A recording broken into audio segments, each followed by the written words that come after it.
사랑의 하나님, 우리 아버지, 오늘도 어김없이 이 시간을 구별해 주셨습니다. 참으로 이 귀한 시간 앞에 서고 참여할 수 있는 특권 주셔서 감사합니다. 오직 성령을 간구합니다. 각자의 자리에 성령으로 충만히 임해 주셔서 하나님께서 보내주신 하나의 영으로 우리 모두가 감동되는 그런 시간이 될 수 있도록 하나님께서 도와주시고, 또 오직 기록된 말씀을 통하여 우리의 심령에 새기시기를 원하시는 것과, 또 우리에게 호소하기를 원하시는 하나님의 마음을 표현하시게 되기를 바랍니다. 한 시간을 아버지께만 의탁을 드립니다. 예수님 귀하신 성으로 간절히 기도드립니다. 여러분, 오늘은 37장 침을 당한 반석입니다. 이스라엘 백성들이 33장부터 보면은 시내산에서부터 가데스 앞까지 왔죠. 그 다음에 굳이 인간적으로 정탐할 필요 없었는데 하나님께서 전술 전략 다 세워주실 거고 인도하시는 대로 믿고 가면 되는 건데, 인간적으로 뭘 좀 계획을 세워 보겠다고 정탐을 하는 이야기 34장. 그래서 아시는 것처럼 이제 불신 때문에 이제 이스라엘의 전체 역사는 뭐 아담부터 시작이긴 하지만은 하나님과의 믿음의 관계가 있느냐 없느냐의 문제죠. 하나님과 관계가 없으면 사단과 관계가 있는 거고 중간은 없습니다. 그냥 딱 이거든 저거든. 물론 뭐 양쪽을 다 잡고 있는 경우들이 좀 있긴 있지만, 근데 양쪽을 다 잡고 있는 사람들의 결과는 뭐 대표적으로 유다죠. 너무나 불쌍한 사람. 그래서 믿음을 확인하는 건데요. 이스라엘 백성들 결국에 믿음이 없어서 40 년을 돌았잖아요. 깊이 회개했어야 되는데 고라가 등장을 해서 "백성들 당신들의 잘못은 아닙니다. 이 모세의 욕심 때문입니다." 이렇게 하면서 너무나 달콤한 말을 해 주죠. 그래서 고라의 반란이 있었고, 그것이 인제 마무리가 되고 나서 광야 생활을 인제 하는 얘기, 그게 인제 36장 지난 시간까지였는데 벌써 시간이 많이 갔네요. 그래서 다시 가데스 앞에까지 온 거예요. 그러니까 우리의 느낌은 뭐 36장 37장 이렇게 한 장 차이니까 금방인 것 같은데, 이 이스라엘 백성들은 참 오랜 시간을, 인생 뭐 100년 정도 볼 때 말입니다. 근 40 년을 지금 돌았는데요. 이스라엘 백성들 입장도 좀 이해가 되긴 하고요. 근데 근 40 년의 시간이 힘들었을수록 왜 이 시간을 그들이 광야에서만 보내게 되었으며 애굽에서 함께 나온 부모님들이 다 광야에서 장례를 치를 수밖에 없었는가? 그것에 대해서 참 마음에 깊이 새길 만도 한데, 참 안타깝게도 그 똑같은 지점에서 넘어져요. 아, 이걸 자꾸자꾸 생각을 해 보는데 말입니다. '어쩌면 이럴까?' 근데 이 모습이 우리 모습이라고, 이스라엘의 역사를 기록해야 되는 이유를 후대를 보라고 기록하신다고 적혀 있으니, 그래서 이 거울 앞에 우리를 비춰보게 되는 것입니다. 믿음 없음으로 하나님께서 믿음을 배우라고 시련을 허락을 하셨는데, 그 시련을 겪고 훈련을 받았으면 딱 그 부분만 넘으면 되는 건데, 그걸 또 못 넘고 거기서 또 넘어지고 또 돌고 또 돌고, 이게 우리의 속절없는 인생인가 싶기도 하고요. 안타까움이 너무나 크죠. 이제 어쨌든 그 물이 끊어지게 된 것은 이제 광야 생활을 그만해도 된다는 신호였던 것인데, 너무나 그냥 모든 것이 만나든 물이든 공급이 되는 것, 뭐 아무 일도 사실은 안 했잖아요, 그들이. 그런데 그냥 거저 공급이 되는 것에 익숙해졌나 봐요. 그래서 인제 끊어졌어요, 물이. 다 내용 읽어 보셨겠지만 그거 가지고 인제 또 불평불만하고 모세와 아론에게 똑같은 말 해요. 하나님께서 인도하셨는데 "당신 모세가 왜 우리를 인도해 가지고 여기서 광야에서 죽게 하느냐." 늘 똑같은 말. 모세가 그 얘기를 40년 들었어요. 하루 이틀도 아니고. 근데 이 본문에 그런 표현이 있잖아요. 이제 모세도 노인이 되었다고. 지칠 만도 하지 않겠습니까? 40 년인데. 근데 사실 이스라엘의 구원을 위해서 120년 다 쓴 겁니다. 애굽에서의 40년 동안 가장 뛰어난 능력이 군사 지도력이었다고 우리가 봤잖아요. 왜냐하면 애굽으로부터 이제 쿠데타 통해서 인제 이스라엘 백성들을 구해내려고 했었던 뭐 그러니까 하나님의 계획이랑은 좀 달랐지만 나름 모세는 최선을 다한 거예요. 그래서 군사 지도력 부분이 그렇게 뛰어났다는 거는 그만큼 그쪽으로 모세가 신경을 쓴 거죠. 노력을 해서 그 능력을 키운 거 아니겠어요? 나중에 인제 양치기 하면서 또 광야에서 40 년, 그다음에 인제 이스라엘 백성들과 함께 출애굽해서 또 40 년인데 120 년을 다 쓴 건데요.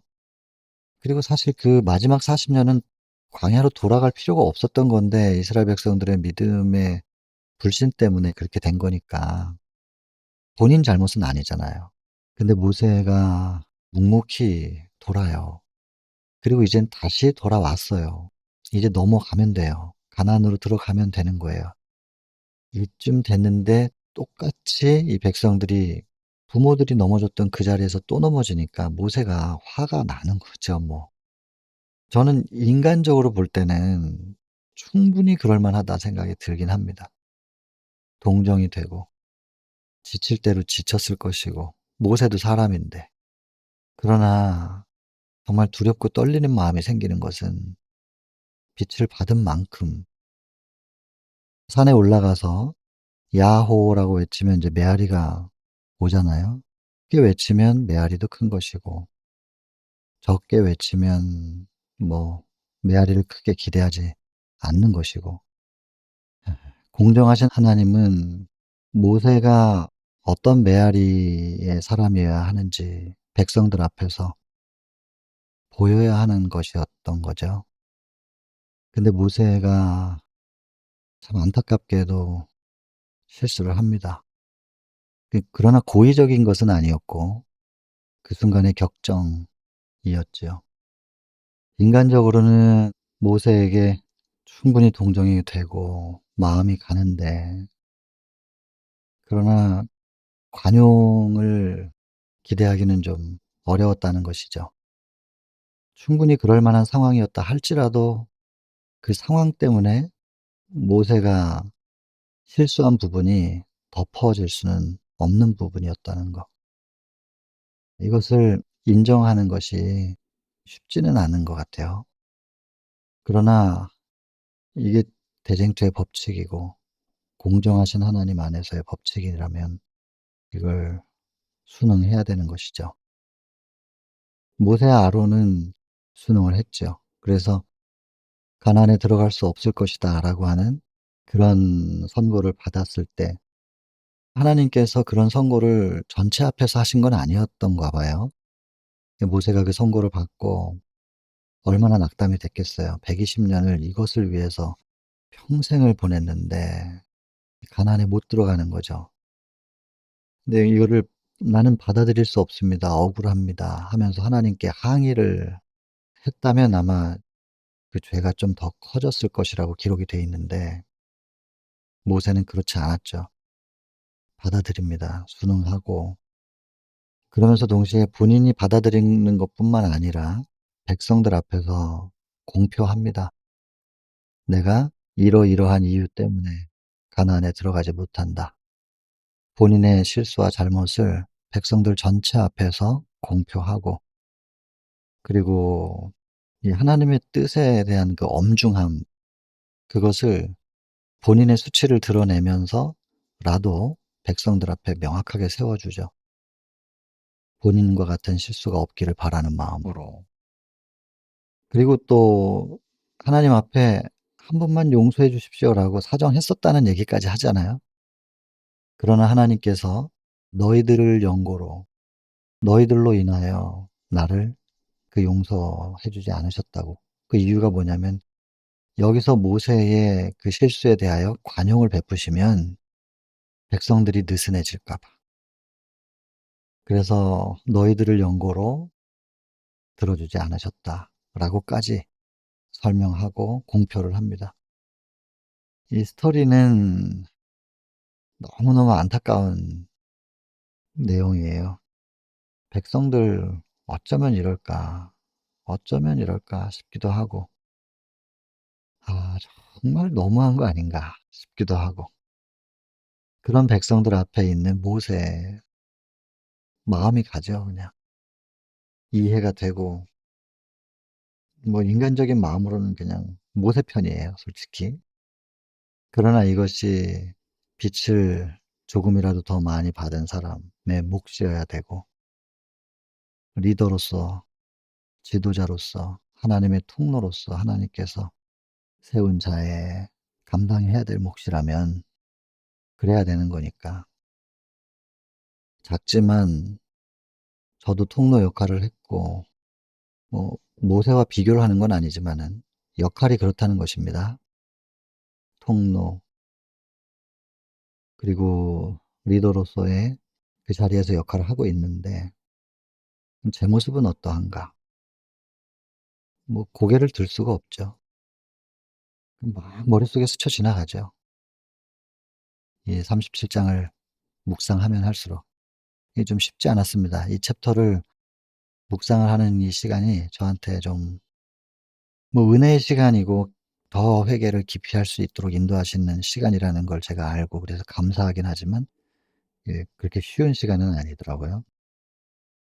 뭐 잘한 건 없지만은 잘못한 걸 자꾸 생각해야 되는 것도 괴로운 일이긴 하죠. 그러나 피하면 안 되니까 회개는 확실하게 남김없이 해야 되기 때문에 알긴 아는데 그게 쉬운 시간은 아니더라 그런 거죠.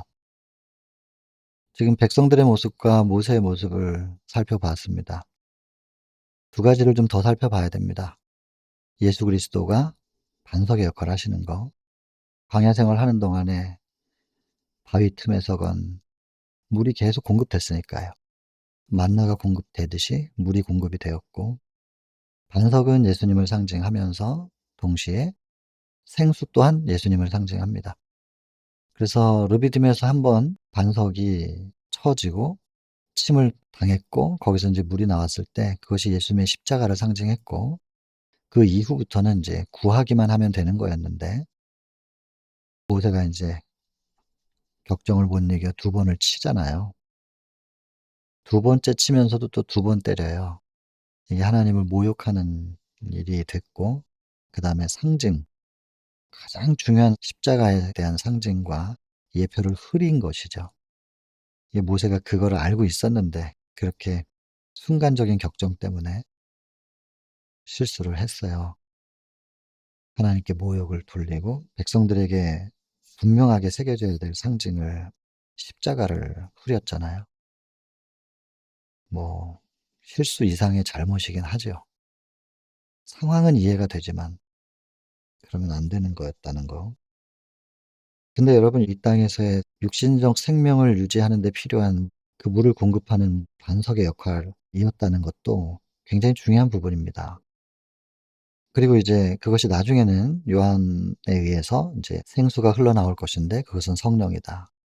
그래서 영적인 생명과 의미가 같이 담고 있다는 걸 말하고 있죠. 그래서 예수 그리스도를 마음속에 모시고 살아가는 사람들이 이 두 가지 것은 믿어야 될 겁니다.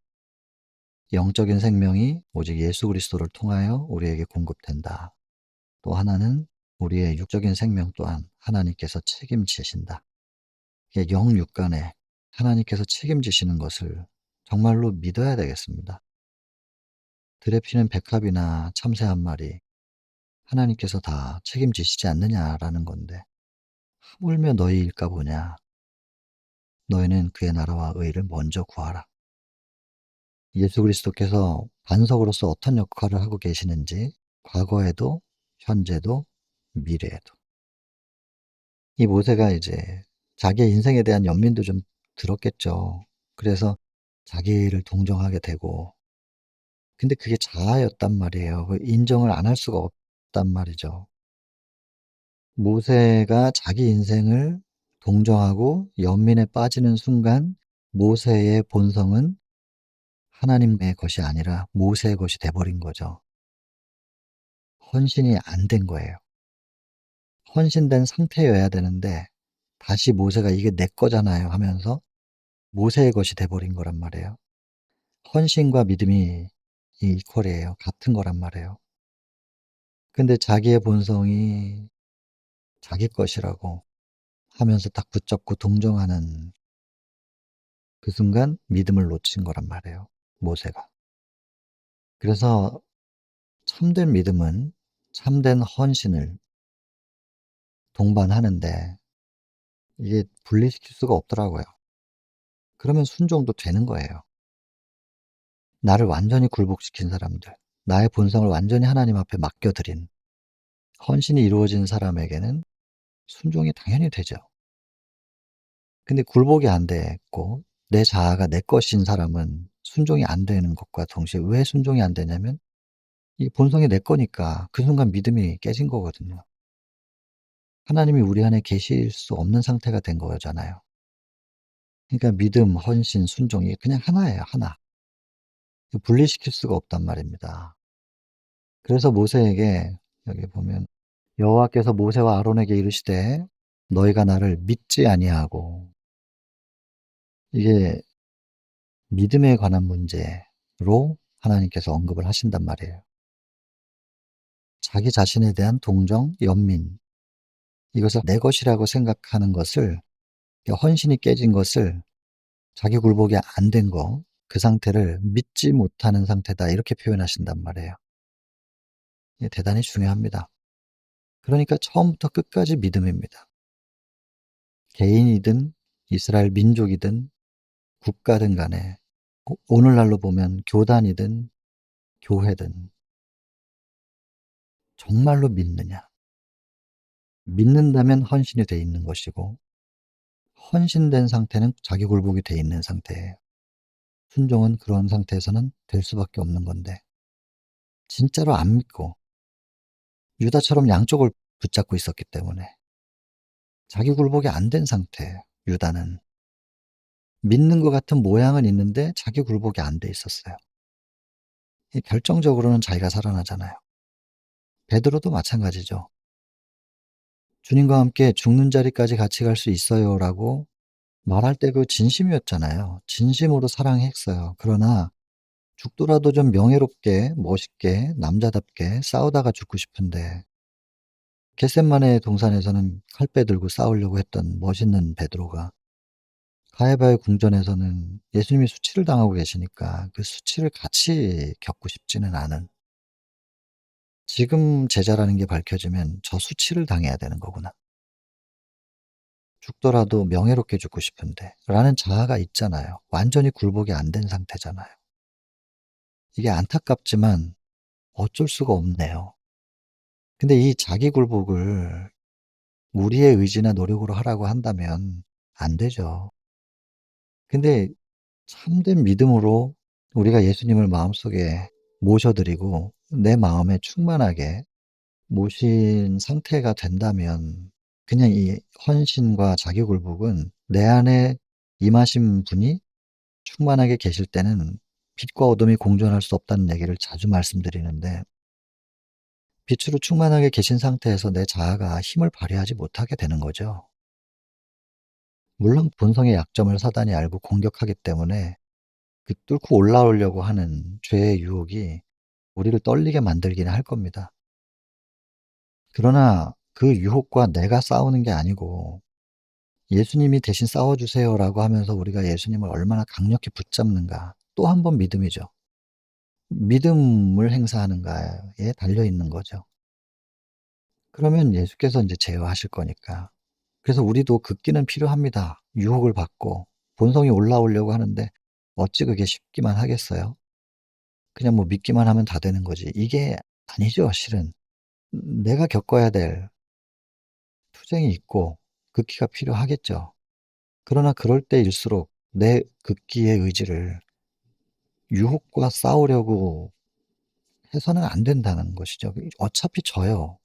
우리는 이길 수가 없어요, 우리의 힘으로는. 그러니까 우리의 의지를 더 예수님을 믿는 쪽에 발휘를 해야 되는 거죠. 믿고 그분께 매달리고, 그리고 절대로 끊임없이 외쳐야죠. "저는 하나님께 드려졌습니다. 저는 하나님의 것입니다. 하나님께서 해결해 주십시오. 죄와 타협하기를 원하지 않습니다." 외쳐야 되는 거죠. 하나님을 믿기로, 하나님을 붙잡기로 결심하고 선택하고, 그래서 "나는 하나님을 붙잡은 이 손을 놓을 수 없습니다."라고 하면서 굳게 하는 거죠. 믿음의 싸움을 하는 거지, 사단과 직접 싸우면 우리는 못 이긴단 말이에요. 근데 이 모세가 그 부분을 놓쳐서 여기에 표현을 하실 때 하나님께서 "모세가 하나님을 믿지 않았다."라고 표현하는 이것은 굉장히 의미심장하다는 것입니다. 자기 동정, 자기 연민, 헌신이 깨어진 이 상태를 믿음이 깨어진 상태라고 보시는구나, 하나님께서는. 이게 하나님과의 관계의 문제구나. 그러니 처음부터 끝까지 다 믿음이구나. 그래서 믿음이라고 하는 단어 속에 담겨 있는 의미, 그리고 적용의 범위, 그냥 모든 것을 믿으면 끝나는 건데 이 믿음의 의미를 너무 축소시켜 가지고 '믿기만 하면 돼.' 이러면서 그냥 아무렇지도 않게 감나무 밑에만 누워 있으려고 하는, 그냥 잘 익어서 내 입에 딱 떨어져 줬으면 좋겠다고 생각하는, 이것이 사단이 만들어낸 사단의 교리죠. 이 믿음이라는 단어 속에 담겨 있는 의미가 무엇이며 적용의 범위가 무엇인지 우리가 이 모세의 이 경우를 통해서라도 분명히 알아야 되겠습니다. 자, 마지막 마무리는요. 이 표현도 한번 좀 보고 가긴 하죠.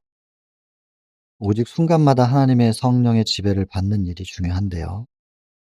순간마다 성령의 지배를 받는다? 그 말은 뭐냐면 하나님이 우리를 강제로 지배하시는 분이 아니잖아요. 내가 맡겨 드려야, 내가 헌신할 때 '이제 이건 하나님의 것입니다.'라고 할 때 하나님께서 당신의 것으로 주장을 하시잖아요. 그러니까 순간마다 하나님의 성령의 지배를 받는다는 것은 내가 순간마다 계속 헌신된 상태다, 그 말이죠.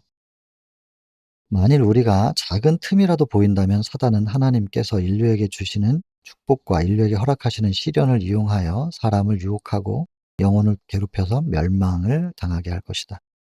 여러분, 시련만을 가지고 유혹하는 게 아니고요. 하나님께서 모세를 영화롭게 하셨잖아요. 그 축복을 가지고도 사단은 유혹한다, 이 말입니다. 축복이든 시련이든 사단은 어떻게든 우리를 유혹할 수 있다는 것.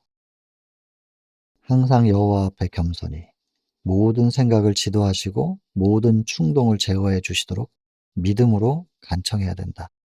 믿음으로입니다. 마지막 문단입니다. 아무리 성이 날지라도 자제력을 행사해야 할 가장 엄숙한 의무를 모세는, 또 지도자는 가지고 있었어야 되는데 놓쳤다, 이 말이죠. 모세에게 부과된 짐들은 매우 컸고 그가 당한 바와 같은 혹독한 시련을 당할 사람은 거의 없는 건데, 세상에 존재했던 어떤 사람도 모세만큼 이렇게 시련을 감당할 사람이 없었다, 뭐 이렇게 굉장히 칭찬하고 있는 거죠. 그러나 그럼에도 불구하고 모세의 죄에 대한 변명이 되지는 못한다. 죄에 대한 변명은 있을 수가 없다. 관용을 베풀 수가 없는 겁니다. 개인적으로 만약에 온 우주에 모세만 존재한다면 혹시 모르겠네요. 하나님께서 좀 관용을 베푸실 수도. 근데 우주 전체를 운영하셔야 되는 분은 한 번 개인적인 관계를 가지고 관용을 베풀고 그냥 넘어가 주면 온 우주의 질서가 깨지니까 어쩔 수 없는 것입니다. 심지어 하나님의 아들이라 할지라도 인류의 죄가 그분에게 씌워졌을 때는 예수님은 죽으셔야 되는 거였어요. 온 우주의 질서와 그 질서를 통해서 보호받고 있는 온 우주의 생명들이 생명대로 살아갈 수 있게 하려면 하나님께서 그들을 포기하실 수 없는 분이니까 하나님의 아들이라도 죽어야 되는 상황이었단 말이에요. 그러니 모세의 그 상황들이 모세의 죄를 변호해 주지 못하는 거다. 이걸 하나님께서 너무하십니다, 이렇게 말할 수가 없는 거라는 거죠. 하나님의 능력에 의지한다면 결코 환경의 노예가 되지 않을 것이다. 이게 인제 저희한테 희망이에요. 주변 상황이나 뭐 이런 거 중요한 게 아니고 그게 우리에게 미치는 영향은 크겠지만 그러나 능력에 의지한다면 그 환경의 노예가 되지 않을 수 있다. 아무리 시험이 크다 할지라도 죄에 대한 변명이 될 수는 없다. 아무리 영혼에게 가해지는 압력이 크다 할지라도 범죄하는 것은 우리 자신이 하는 행위다. 억지로 악을 행하게 할 수는 없는 것이니까 결국엔 내가 선택한 거 아닌가 그 말이죠. 그러니 사단이 우리의 약점을 노리고 우리를 공격한다 할지라도 우리가 넘어질 필요는 없는데, 왜냐하면 여기 앞에 이 부분 때문에 능력에 의지한다면 아무리 공격이 맹렬하고 불시에 닥칠지라도 하나님께서 우리를 위하여 도우시는 손길을 준비하셨기 때문에 우리는 하나님을 힘입어 승리를 얻을 수 있다라고 마무리하기 때문에 그래도 마지막엔 좀 웃을 수가 있는 것입니다.